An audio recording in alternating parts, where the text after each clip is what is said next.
Hey friends, imagine your colony's gully cricket match. Now, what if one person decides he is the only one who will bat, the only one who will bowl, and others will be doing fielding? He makes all the rules. Would you want to play in that team? Of course not. It wouldn't be fair, and it definitely wouldn't be fun. Now, let's take that same idea and think about a whole country. Imagine a country where all the power to make laws, run our cities, and build our roads, is in the hands of just one group.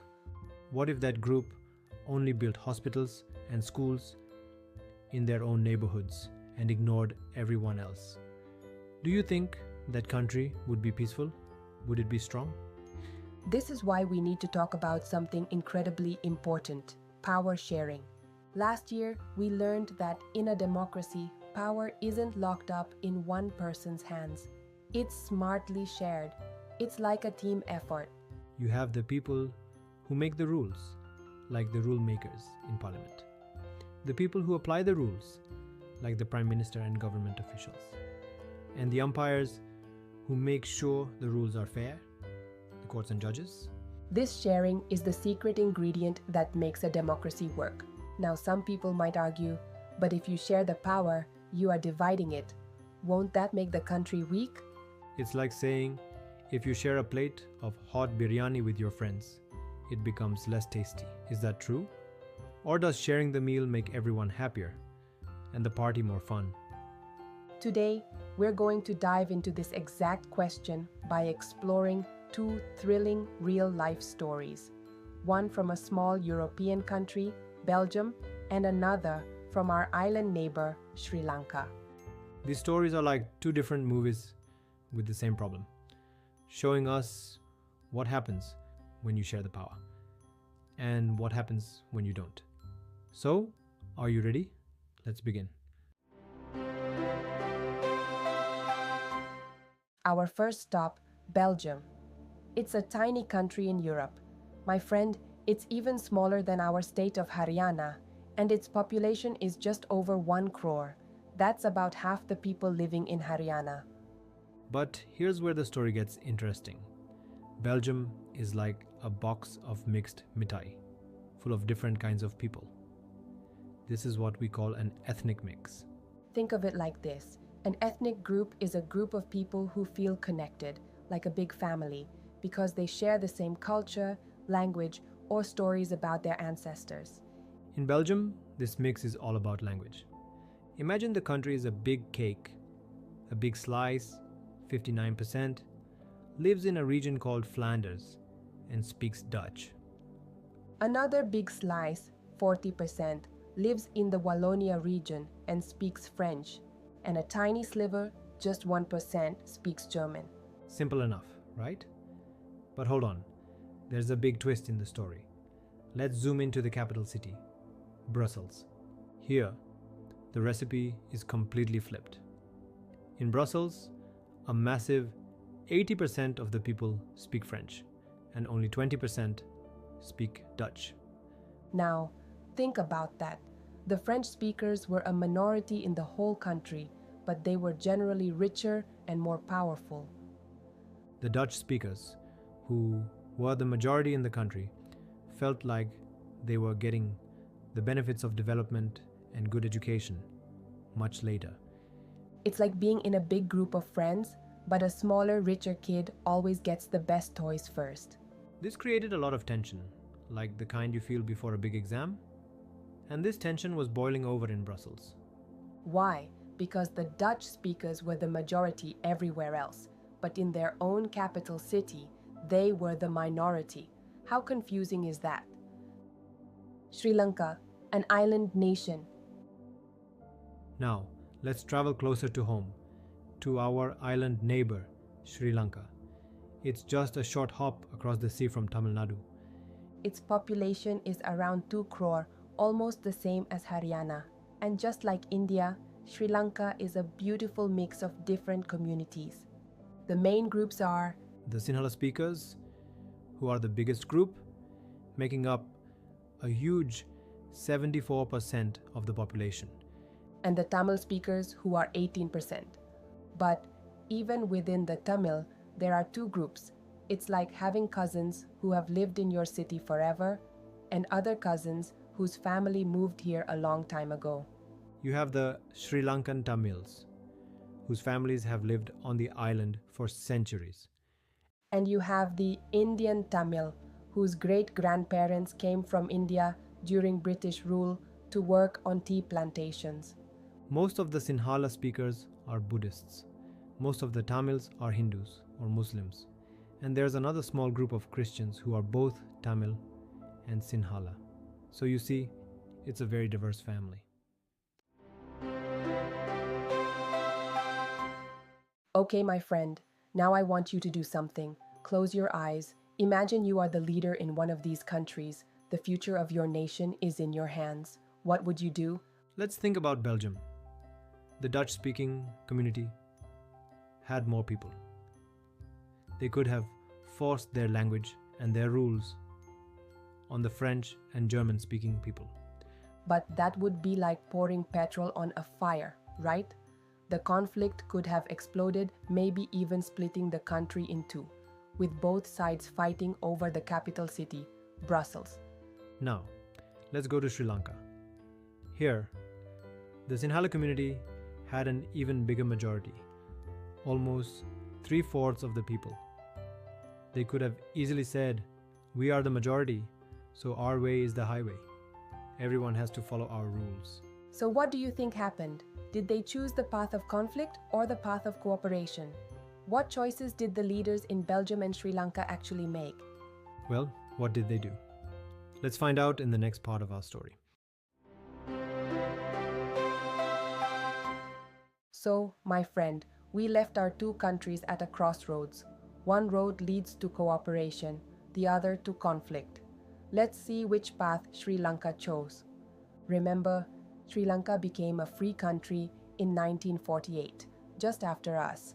The leaders of the Sinhala community, who were the large majority, looked at their numbers, 74% of the population, and thought, "We are the biggest group, so we should be the boss."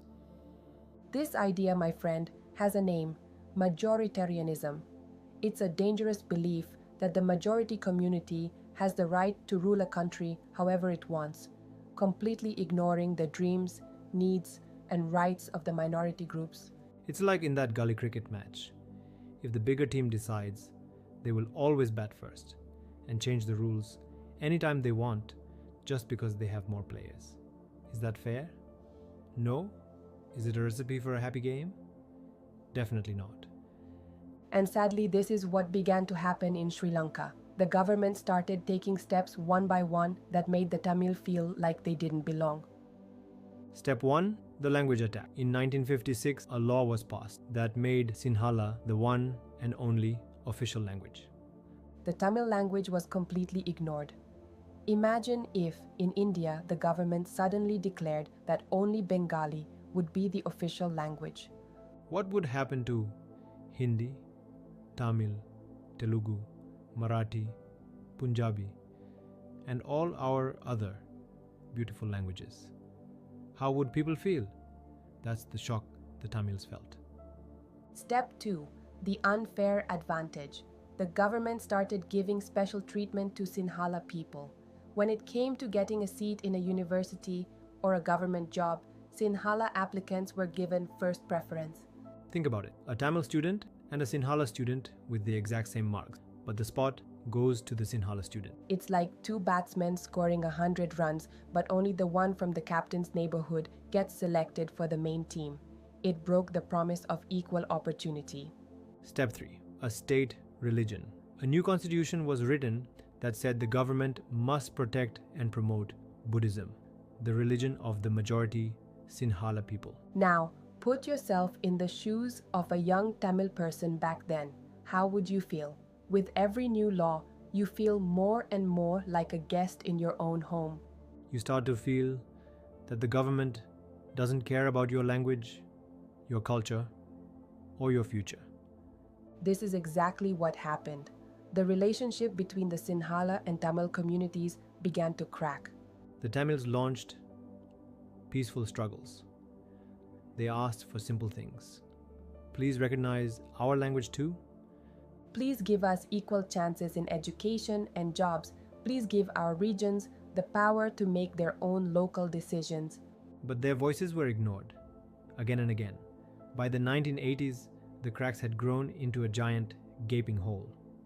The peaceful struggle for rights turned into an angry demand for a separate country, a Tamil Elam. And then the unthinkable happened. The anger and mistrust exploded into a civil war. A civil war, my friend, is the saddest kind of war. It's when a country fights against itself, brother against brother. For almost 30 years, Sri Lanka was torn apart by violence. Thousands of people from both communities lost their lives. Millions lost their homes and livelihoods, many fleeing the country to become refugees.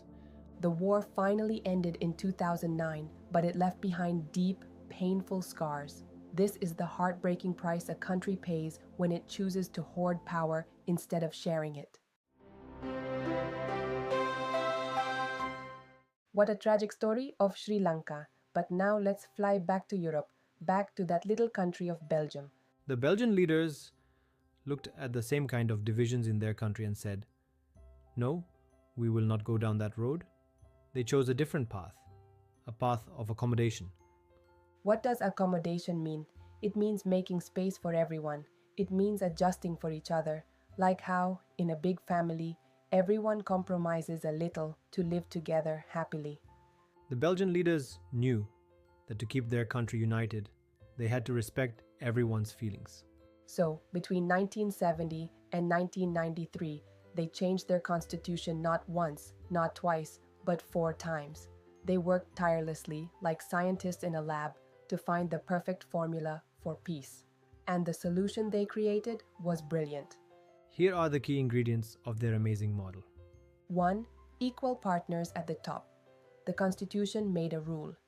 In the main central government, the number of Dutch-speaking and French-speaking ministers must be equal. It's like a business with 2 partners who have equal say, even if one is slightly bigger. This meant no single group could be the big boss. 2. Real power to the regions. A lot of the central government's powers were given to the state governments of the Dutch and French regions. And here's the genius part. These state governments weren't just branch offices taking orders. They were powerful in their own right. It's like in a joint family. The grandparents set the main house rules, but your parents have full authority to manage your part of the home. 3. A fair deal for the capital. Remember the twist in Brussels, where the French speakers were the majority? They created a separate government just for Brussels, and in that government, both communities agreed to have equal representation. This was a brilliant compromise.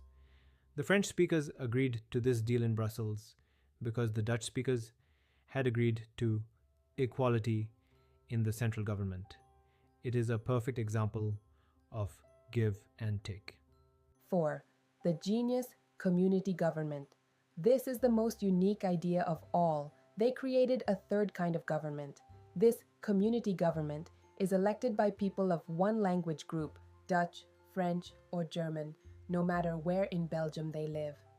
This government takes care of everything related to culture, education, and language. It's like having a special student council for all Hindi-speaking students in a school, another for all Marathi-speaking students, and so on. And each council manages its own cultural events and libraries. You might think the Belgian model sounds very complicated, and honestly, even people living in Belgium find it complicated. But it helped Belgium avoid the kind of terrible civil war we saw in Sri Lanka. And here's the ultimate proof of their success.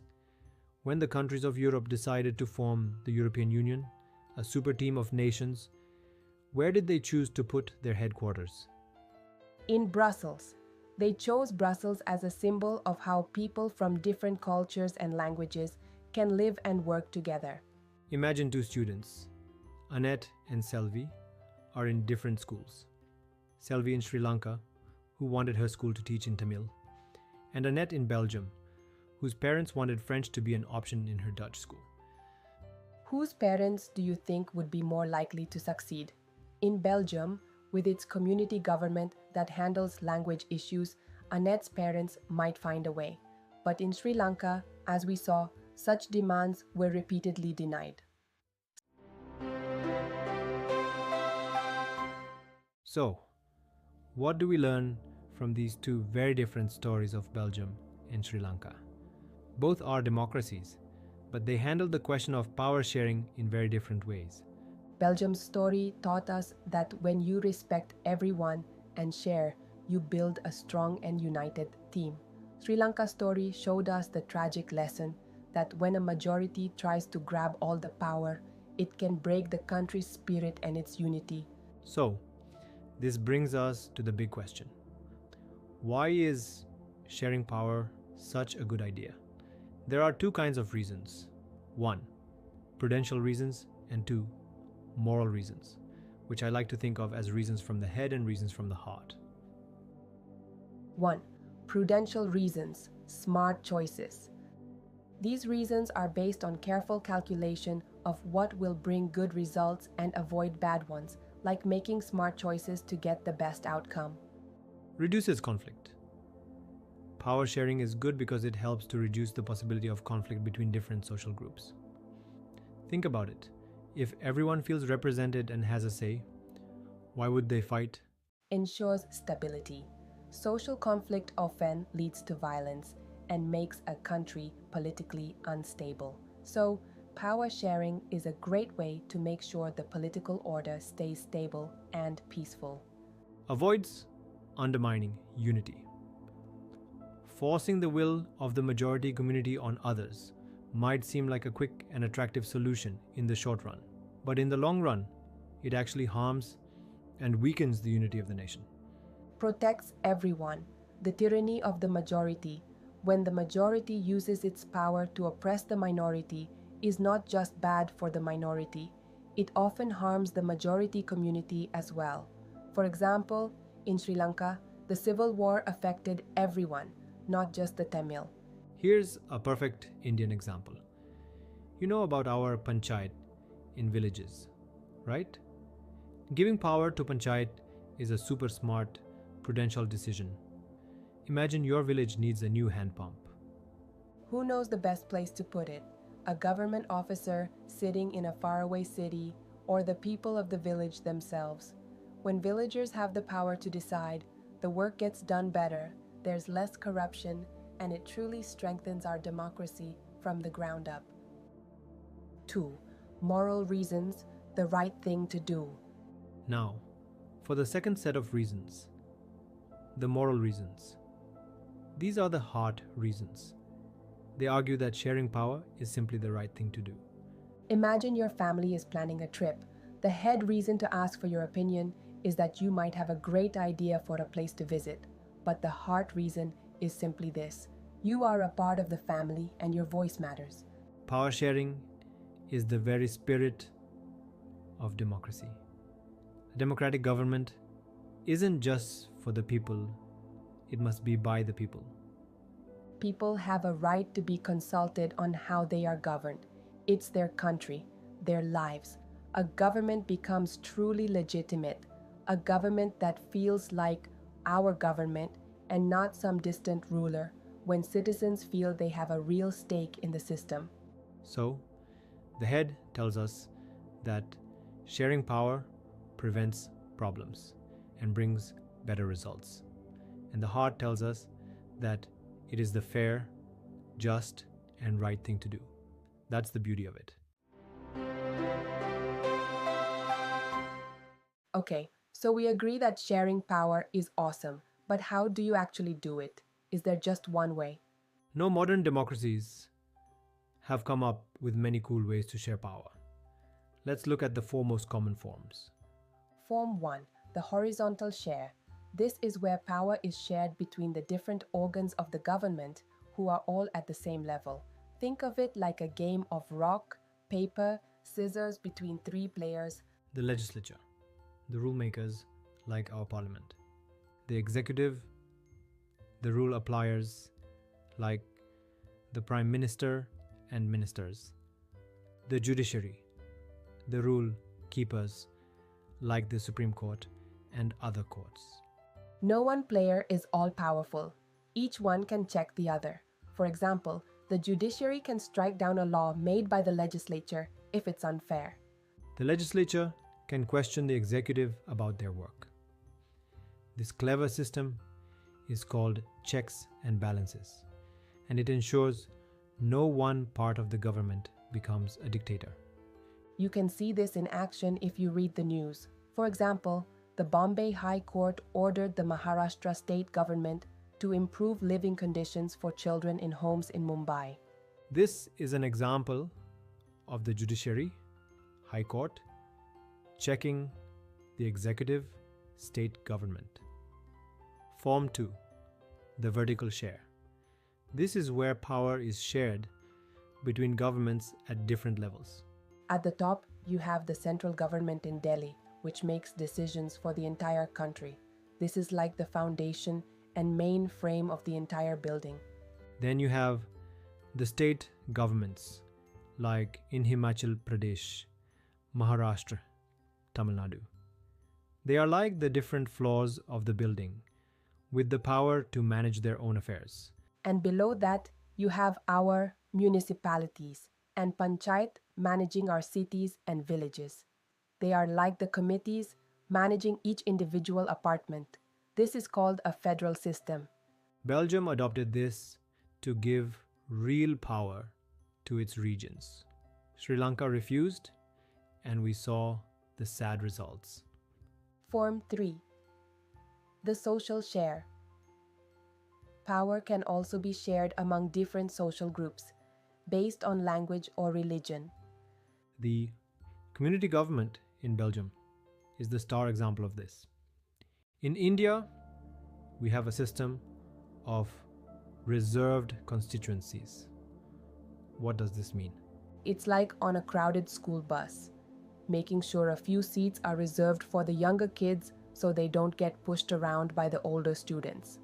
This system ensures that people from weaker sections and minority communities get a fair chance to be elected and have their voices heard in our parliament and assemblies. It's about making sure everyone gets a seat at the decision-making table. Form 4. The people power share, parties and protests. Finally, in a democracy, power is also shared among political parties and other groups. Think of elections as a relay race. Power is passed from one party to another. Sometimes, if no single party gets a majority, 2 or more parties join hands to form a coalition government. You see this on the news all the time in India. It's a direct way of sharing the responsibility of running the country. And then there are pressure groups. You see them on TV, trader associations, farmers' unions, doctors' groups. They don't run the government, but by holding protests or discussions, they influence the government's decisions. It's like your parents' association meeting the school principal to talk about exam schedules or bus fees. They are sharing power by making their voices heard. Power sharing isn't just a chapter in a book. It's the operating system for a happy, strong, and united country. It's the difference between a game where everyone plays and has fun and a game where one bully ruins it for everybody. And that's a lesson worth remembering. My friend, before we finish, I want to share one last story with you. A real story about a real life puzzle. Let's travel to a city called Beirut in a country named Lebanon. A city buzzing with life, just like our own Mumbai. In this city lives a young man named Khalil. Father is an Orthodox Christian and his mother is a Sunni Muslim. This was common in Beirut. But this beautiful mix also lived in the shadow of a painful past. Lebanon had gone through a terrible civil war where communities fought against each other. It was a dark time that left deep scars, and Khalil even lost his uncle in that war. When the war finally ended, the leaders of Lebanon sat together to create a peace formula, a strict set of rules for sharing power to make sure a war never happened again. This was their agreement. The country's president must be a Maronite Christian. The prime minister must be a Sunni Muslim. The deputy prime minister post is for an Orthodox Christian, and the speaker of parliament must be a Shia Muslim. It was like a permanent fixed menu for the government. Now, Khalil is smart, popular, and ambitious. He dreams of leading his country, but he has a problem. He respects both his parents' faiths, but he doesn't want to be known by just one religious tag. He feels he is Lebanese, first and foremost. But under these fixed rules, the top job of president is completely out of his reach.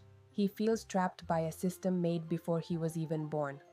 He wonders, why can't we be a normal democracy like India? Why can't we just have an election, let everyone participate, and whoever gets the most votes becomes the leader? Why should my religion decide my future? But the elders in his family, who have seen the horrors of the war with their own eyes, tell him something different. They say, Khalil, these rules might seem unfair to you, but this system is the glue that holds our country together. It is our best guarantee for peace. So, now the tough question comes to you. Imagine you have a magic pen and can rewrite the rules for Lebanon. Would you support Khalil and create a winner-takes-all election? But what if that brings back the old conflicts? Or would you agree with the elders and stick to the old rules that have kept the peace, even if they seem unfair to the new generation? Or could you think of a third, completely different way? There's no easy answer, is there? This story shows us that in the real world, power sharing can be a very complex and delicate balancing act.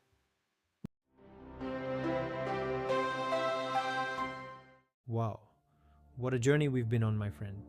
We traveled to Belgium and saw a success story. We saw the heartbreaking tragedy of Sri Lanka. We even wrestled with Khalil's difficult dilemma in Lebanon. We started this journey with a big question. Does sharing power make a country weak?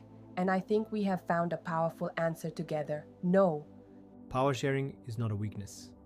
It is a country's secret superpower. It doesn't divide. It unites. It's the Fevicol that binds a diverse nation together. Let's quickly recap the golden rules we've learned. Golden rule number 1. Sharing prevents fights.